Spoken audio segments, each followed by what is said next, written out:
नमस्कार दोस्तों, welcome back to our channel friends. मैं आप सबका अपने चैनल स्टॉक्स फॉर लाइफ पे बहुत स्वागत करता हूं। Welcome to HDFL family. DFL members आ चुके हैं Q4 numbers of HDFC life insurance, जो अपने आप में ही बहुत बड़ी कंपनी है। 1.5 लाख करोड़ के आसपास मार्केट कैप दिखाई पड़ते हैं और खासकर डिफरी कंपनी है।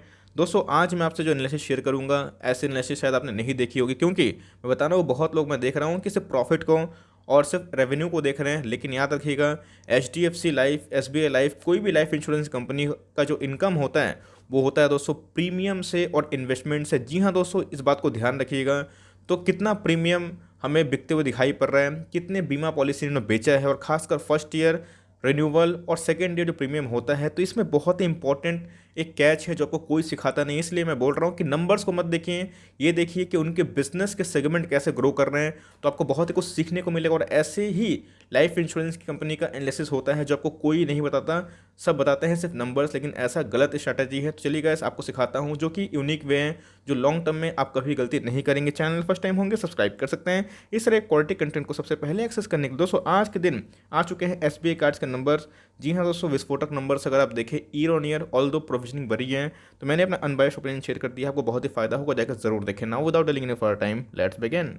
तो गाइस सबसे पहले हमें देखना है कि कुछ डिविडेंड अनाउंसमेंट हुआ है फिर नहीं हुआ है। जी हाँ दोस्तों, इन्होंने 2 रुपया 2 पैसा का जो डिविडेंड है वो अनाउंस कर दिया है। तो ये फाइनल डिविडेंड है, एंट्रीम नहीं है, वरना फाइनली डिक्लेयर हो गया था। तो एनीवेज अगर आप देखिए तो ये पकड़ के चलिए, आप 2 रुपया कमा लिए पर शेयर के अगेंस्ट में, जो कि बहुत ही कम है, बट फिर भी इन्होंने दिया। इस बात को नोट करके चलिए, 2 रुपया 2 पैसा दोस्तों आपको डिविडेंड पर शेयर के अगेंस्ट में मिल जाएगा। तो गाइस चलिए, जैसे मैंने बताया कि आपको कुछ सीखने को मिलेगा, कुछ सिखाने की कोशिश करूंगा। तो गाइस ये 31 मार्च 2020 का डेटा है, 31 मार्च 2021 का डेटा हमें देखने को मिल रहा है। तो अगर आप इनकम देखें तो गाइस सब रुपीज़ इन लैक्स हैं। तो अगर आप देखें 43,000 के लगभग दिखाई पड़ रहा है रुपीज़ इन लैक्स, जो कि अभी कितना हो चुका है 19 मीन्स 19,19,000 है ना। तो अगर आप देखें क्वार्टर ऑन क्वार्टर 21,12,863 दोस्तों उसमें है गिरावट देखने को मिल रही है। लेकिन फिर भी अगर आप देखें year on year massive jump है। लेकिन जैसे मैंने बताया कि इंश्योरेंस कंपनी जो होते हैं वो एक इन्वेस्टर भी होते हैं, इन्वेस्टमेंट भी करके रखते हैं। लेकिन इंश्योरेंस कंपनी का जो असल कमाई होता है वो है दोस्तों प्रीमियम, और first year premium, renewal, single premium, तो अपने आप में ही बहुत ज़्यादा होता है। तो सिंगल प्रीमियम वो होता है कि आप कभी जो फर्स्ट पॉलिसी लेते हैं तो वो सिंगल प्रीमियम होता है कि भाई चलो कि मैं एक ही बार में सिंगल प्रीमियम ले रहा हूँ। तो अगर आप देखें तो प्रीमियम में जो अच्छा खासा जम देखने को मिल रहा है 3,36,665, जो भी कितना हो चुका है 4,17,000 आप देख सकते हैं, जो कि ईयर ऑन ईयर और क्वार्टर ऑन क्वार्टर भरा है, जो अपने आप में ही बहुत ही अच्छी बात है। उसके बाद होता है फर्स्ट ईयर प्रीमियम। तो जी हाँ सर, फर्स्ट ईयर प्रीमियम की बात की जाए तो 1,72,000 से कितना हो चुका है 2,38,000, और क्वार्टर ऑन क्वार्टर की बात की जाए तो 1,77,000 कितना हो चुका है 2,38,000। उसके बाद बहुत लोग क्या करते हैं, जो प्रीमियम परचेज़ किए हैं उसको रिन्यू करवाते हैं। बहुत ऐसा देखा गया है कि जो फर्स्ट टाइम प्रीमियम लेते हैं वो second time third time renewal नहीं करवाते हैं।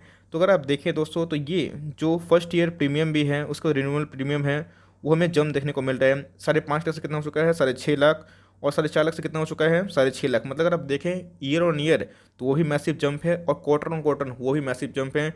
तो बस प्रॉफिट के बारे में डिस्कस बाद में करेंगे। लेकिन जैसे मैंने बताया कि आप सिंपल सी बात है कि अगर कोई केबल ऑपरेटर के पास आप जाते हो, है ना, तो वो क्या करता है आपसे हर महीना, आप कस्टमर बन गए, जब तक दोस्तों आप टीवी चलाएंगे, केबल चलाएंगे, तब तक उसको आपको महीना देना पड़ेगा।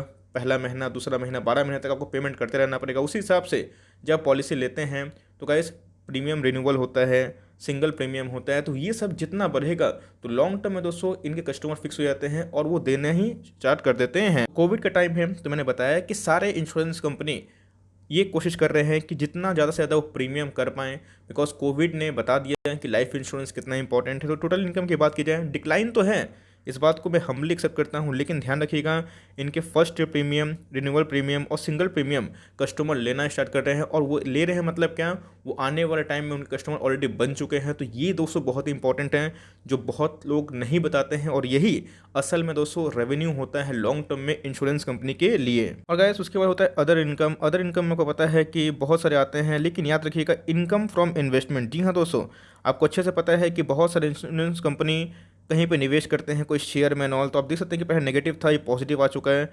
तो और क्वार्टर ऑन क्वार्टर की बात की डिक्लाइन है, लेकिन जो सबसे राहत वाली बात है इनके प्रीमियम एडिशन। और आपको पता है कि लाइफ इंश्योरेंस की बात की जाए तो एलआईसी को भी प्राइवेट इंश्योरेंस ने बीट किया था, इतना पॉलिसी ऐड किया था। तो पॉलिसी की बात की तो 9.5 लाख पॉलिसी होल्डर हमें ऐड होते हुए देखने को मिल रहे हैं, जो बहुत ही टॉप नॉच कमांडिंग वाली बात दिखाई पड़ती है। तो मतलब अगर आप देखें तो मोर और लेस दोस्तों हमें प्रीमियम में जो वृद्धि देखने को मिल रही है वो बहुत ही टॉप क्लास है। तो आई होप कि आपको मैंने सिखाया और जैसे मैंने बताया कि बहुत सारी कंपनी में आप देखते हैं कि इंश्योरेंस का स्टेक होता है ना, वो इनके भी इन्वेस्टमेंट होते हैं। कभी कभी इंश्योरेंस कंपनी स्टेक को सेल कर देते हैं तो वो कभी कभी उसको वैल्यू ऐड हो जाता है। तो इस बात को आप नोट करके चलें भाई। अगर आप देखें कि क्लियर कट अगर इनके रेवेन्यू बढ़े हैं ईयर ऑन ईयर तो उस हिसाब से जो कंपनी का एक्सपेंसेस होता है वही बढ़ते हुए दिखाई पड़ रहे हैं। 1,68 से कितने हो चुके हैं 2,10, और क्वार्टर ऑन क्वार्टर भी और ईयर ऑन ईयर भी बढ़ते हुए दिखाई पड़ रहा है। कमीशन की बात की जाए तो कमीशन में भी, चूँकि कमीशन एजेंट भी होते हैं, तो उसमें भी इन्होंने ठीक ठाक कमाए हैं, तो एक्सपेंसेस भी बढ़ते हुए दिखाई पड़ रहे हैं। तो ईयर इन तो रेवेन्यू तो सही सही ठीक ठाक है, इनकम में बात बोल रहा हूँ, लेकिन जो मैंने प्रीमियम वाली पॉलिसी समझाई सिखाई वो बहुत इंपॉर्टेंट है, इस बात को आप नोट करके चले। तो एक्सपेंसेस की बात की जाए तो ये बढ़ते हुए दिखाई पड़ रहे हैं। तो सारे चीज़ को दोस्तों अगर हम लोग एडजस्ट करते हैं और पैट निकालते हैं, पैट दोस्तों मैं आपको रुपीस इन करोड़ से बताऊंगा कि इनके प्रॉफिट कितने हुए, जो कि सबसे इंपॉर्टेंट होता है। तो गाइस ये हमको दिखाई पड़ रहा है प्रॉफिट आफ्टर टैक्स, तो ये कितने हो चुके हैं 311 करोड़ से कितने हो चुके हैं 319 करोड़। मतलब अपने आप में देखें तो 2% का हमें year on year jump profit में देखने को मिल रहा है। और अगर आप देखें तो क्वार्टर ऑन क्वार्टर तो 263 करोड़ था, अभी कितना हो चुका है 319 करोड़। मतलब अगर आप देखें क्वार्टर ऑन क्वार्टर 260 कितना हो चुका है 319, और ईयर ऑन ईयर की बात की जाए तो 311 करोड़ से कितना हो चुका है 319 करोड़। मतलब इनके प्रॉफिट में हमें जंप देखने को मिल रहा है। लेकिन गाइस जो सबसे ज़्यादा मैं इंपॉर्टेंट इस लाइक पूरे कंक्लूजन में खोज रहा था वो थे इनके प्रीमियम जो ऐड वो कितने कर रहे हैं। तो जी हाँ दोस्तों, उन्होंने बहुत ही अच्छा ऐड किया है। और आपने देखा कि आईसीआईसीआई प्रूडेंशियल ने जो नंबर्स पोस्ट किए थे वो फ्लैट मोर लेस देखने को मिल रहे थे, लेकिन मेरे हिसाब से मार्केट ने इसको बहुत ही पॉजिटिव रिएक्ट किया। तो आई होप दोस्तों कि इसको भी मार्केट पॉजिटिव रिएक्ट करें। तो अपने आप अगर आप नंबर देखें तो नंबर फ्लैट ही देखने को मिल रहा है, लेकिन पॉलिसी ने ऐड करी होल्डर को, तो आने वाले कल में इनके अंदर एक ज़बरदस्त तेज़ी की उम्मीद भी दिखाई पड़ती है। तो देखना बनता है कि मार्केट उसको कैसे रिएक्ट करता है। गाइस अगर लाइफ इंश्योरेंस के बारे में डिस्कस करूं तो भाई आजकल जो असल सोना है वो है इंश्योरेंस। जी हाँ दोस्तों, इंश्योरेंस आपकी हेल्थ को बचाता भी है, और एज एन इन्वेस्टर देखें तो चुपचाप पहले बीमा इंसान करवाए वो सही है, और उसके साथ साथ जो अच्छे बीमा वाली कंपनी इसमें ग्रोथ हैं तो उसमें निवेश भी करे, तो आपका हेल्थ भी सिक्योर रहेगा और आपके वेल्थ में वृद्धि होगी। तो स्मार्ट निवेशक गोल्ड के जगह दोस्तों गोल्ड का शेयर खरीदते हैं, तो उसी हिसाब से बीमा के साथ साथ बीमा के शेयर भी खरीदिए।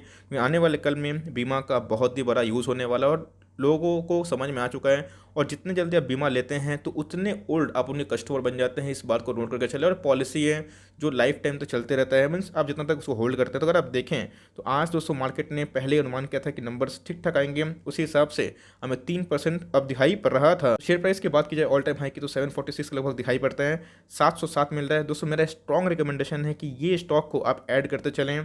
इस स्टॉक में सुपर एमओ या फिर एमओ से कोई नहीं की आवश्यकता नहीं है, बिकॉज इसने बताया कि आने वाले कल में ये बहुत ही बड़ा वेल्थ क्रिएटर बन सकता है। और मुझे लगता है कि अगर आप इसको 1 साल होल्ड करते हैं तो उससे पहले ही आपको 1000 का मार्क दिखा सकता है, और हर एक गिरावट इस स्टॉक में एंट्री करने का ज़बरदस्त मौका हो सकता है। और ऐसे स्टॉक जल्दी करेक्ट नहीं करते हैं। आप देख सकते हैं कंसिस्टेंट वेल्थ क्रिएटर है, 400 का स्टॉक था पिछले कुछ साल की बात की जाए 2 साल में, तो अभी 700 के लगभग है। और आप देख सकते हैं कि इस जर्नी में ज़्यादा गिरावट देखने को नहीं मिलता है, मीन्स बहुत ही लेस बीटा वाला स्टॉक है और बहुत ही स्टेबल स्टॉक है इंडियन इक्विटी मार्केट का। और क्यों नहीं होगा गाइस, आप देख सकते हैं कि मार्केट लीडर है, मोड क्रिएट करता है खासकर इंश्योरेंस सेक्टर में। 1.5 लाख करोड़ के आसपास की मार्केट कैप है। इंडस्ट्री भी महंगा क्यों है, तो भाई माल खरा सोना है। अगर आप देखें इंडस्ट्री भी इटसेल्फ ही खुद महंगा है। अगर आप देखें तो आज के दिन 46% ऑलमोस्ट ट्रेडर्स लिए हुए देखने को मिले, जो अपने आप में बहुत ही अच्छी बात है। तो गाइस एफडीआई अप्रूवल भी हो चुका है, जहां पे फॉरेन पैसा आ सकते हैं, इसमें और भी तेजी आने की उम्मीद है इन फ्यूचर। तो मेरे हिसाब से आप देख सकते हैं कि ज़बरदस्त शेयर होल्डिंग मैनेजमेंट भी है, तो एकदम दोस्तों इसको होल्ड एंड कंटिन्यू करना है। मेरे हिसाब से रिजल्ट बहुत ही अच्छे हैं, डेट फ्री कंपनी है, तो लॉन्ग टर्म में आप इसको रखते हैं तो मुनाफा ज़रूर होगा। तो मेरे लिए सबसे पॉजिटिव पॉइंट यही है कि उन्होंने सिंगल प्रीमियम हो गए, रिन्यूअल प्रीमियम हो गए, उसमें एडिशन करी है। और मेरे लिए सबसे इंपॉर्टेंट चीज़ यही है, मैं इसी को खोजता हूँ कि प्रॉफिट चलिए 1-2 क्वार्टर में अप एंड डाउन हो सकते हैं, लेकिन इनका जो कोटा है, खुराक है, वो कमना नहीं चाहिए। बिकॉज इनका खुराक आना चाहिए रेगुलरली, भले कम ही आए तो इनका बिजनेस बचा रहेगा। तो इस बात को आप नोट करके चले। तो सारी कंपनी अच्छा ही कर रहा है इंश्योरेंस का, और इंश्योरेंस के बिजनेस आने वाले कल में अच्छा करेंगे, बिकॉज ये मैंडेटरी अब नीड में आने वाले हैं। लोग कुछ करे या फिर ना करे, जीवन बीमा इंपॉर्टेंट हो चुका है। तो अगर आप एलआईसी को छोड़ के किसी और पर रिलायबल होने चाहते हैं तो एचडीएफसी लाइफ की बात की जाए तो एसबीआई लाइफ की बात की जाए, दोनों बहुत ही टॉप नॉच है। ICICI prudential also very good. तो मेरे हिसाब से इसको होल्ड एंड कंटिन्यू करें, नंबर्स ठीक ठाक है। और मेरे हिसाब से डाउन साइड मुझे बहुत ही कम पॉसिबिलिटी दिखाई पड़ती है, और ह्यूज अपसाइड है, गिरता भी है तो भाई आपके लिए एक मौका होगा, लेकिन भागेगा तो गाइस लॉन्ग टर्म आप पकड़ नहीं पाएगा, इतना शानदार स्टॉक दिखाई देता है। गाइस यही मेरा रिमार्क था, मोर और लेस रिजल्ट अच्छे हैं, खराब नहीं है, और मुझे लगता है कि इसका ज़रूर लॉन्ग टर्म में अच्छा खासा इंपैक्ट पड़ना चाहिए। शॉर्ट टर्म में गिरावट होता है तो आपके लिए मौका होगा क्योंकि रिजल्ट बहुत ही अच्छे हैं और इनके वृद्धि हो रही है, इस बात को आप नोट करके चले। तो आई होप दोस्तों वीडियो आपके लिए कुछ लर्निंग था, हेल्पफुल लेसन मिला, तो लाइक कर दिएगा। चैनल फर्स्ट टाइम होंगे तो याद से सब्सक्राइब करना ना भूलें। फर्दर कोई डाउट उसको ड्रॉप कर सकते हैं, और कोई स्टॉक का रिव्यू चाहिए उसका नाम भी ड्रॉप करना ना भूलें। I would love to make a video on your demand. Guys मिलते हैं जल्दी ही, तब तक के लिए bye. Thanks for friends, God bless you all.